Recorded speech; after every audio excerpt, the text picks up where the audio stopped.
going to take a deep dive into this topic now with Daniel Tilley. He is the legal director for the American Civil Liberties Union of Florida.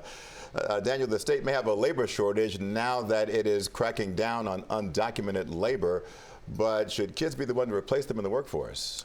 This is really an astonishing set of bills. It's essentially setting current child labor protections on fire. And when we see so much instability in the world, we see trillions of dollars being evaporated from the economy, what we really need to be doing is preparing kids for what is right now an uncertain future. And the best way to do that is to ensure a strong education for kids.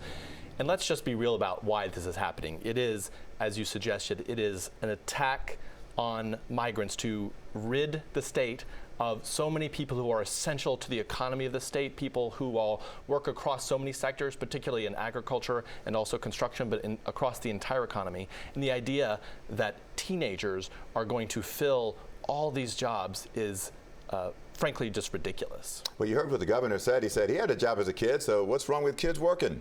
Look, I had a job. I worked at a county jail when I was 15 years old. I worked at Chick-fil-A, I worked at Olive Garden. I had jobs. That was fine, that was good. I wasn't working 40 hours a week at Chick-fil-A. I wasn't working till 3 a.m. at any of these places. It's critical that we have some protections in place. And the fact is, child labor violations in Florida have been steadily increasing since for the past decade, really. And so the idea that we should just further reduce the protections that already exist is preposterous. What protections should be in place to protect kids? Look, if we want to ensure kids are set up for success, there's lots of ways to do that. We could prioritize Medicaid expansion. We could prioritize giving families access to affordable housing. There's all sorts of things that we could do, but taking them out of school, essentially, or making them much less likely to be prepared for the future is just not the way to go. And Florida's not the only state where this is on the table. From what I've read, there are at least 27 other states where this has become an issue. Why all of a sudden nationally has this become a hotbed thing?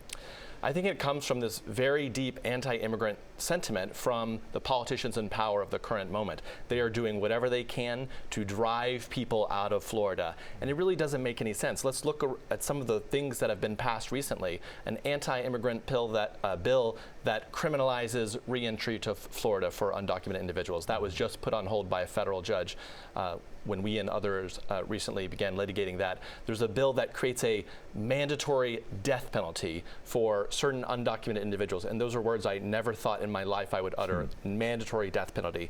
But the reality is we're not going to criminalize our way out of our problems, and we're not going to execute our way out of our problems. So we should be focusing on what we can do to ensure that communities and families thrive, not seek to destabilize them. Let's talk about kids working. And of course, there's also been an issue of kids taking jobs that are, frankly, should be just reserved for adults, like, say, dangerous construction jobs. So what protections could be in place to maybe allow kids to work more, but keep them away from employment situations that could be harmful to them? For some of this stuff, it may just be enforcing the protections that already exist. Like I said, there's been an increasing number of Department of Labor violations, but do we think that the Department of Labor in this federal administration is really going to be cracking down on child labor violations? I don't think so. In fact, what we see in this drive for supposed government efficiency, and of course we all want efficiency, but what we see instead is that the dismantling of government watchdogs, the Office of Inspector General and all these different agencies are being completely removed.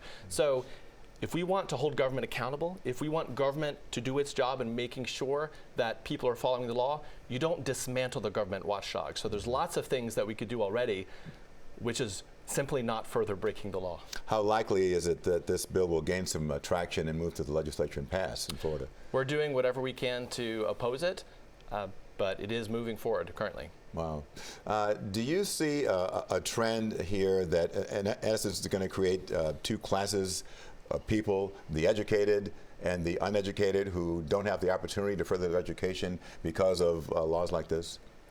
It is the case that marginalized communities are going to be the ones who are most pressured into doing more work and taking time away from school. And so I think, yes, this is going to have a disproportionate impact on certain communities. What should parents do if they have an issue with this? Look, as was previously stated in the clip, there's carve-outs for these laws already, where if kids truly need to be engaged in work that their parents strongly believe in, and they can make that work, there's ways to get approval for that. Gotcha. Daniel Tilley, thank you for stopping by. Thank you so much. Appreciate you so much.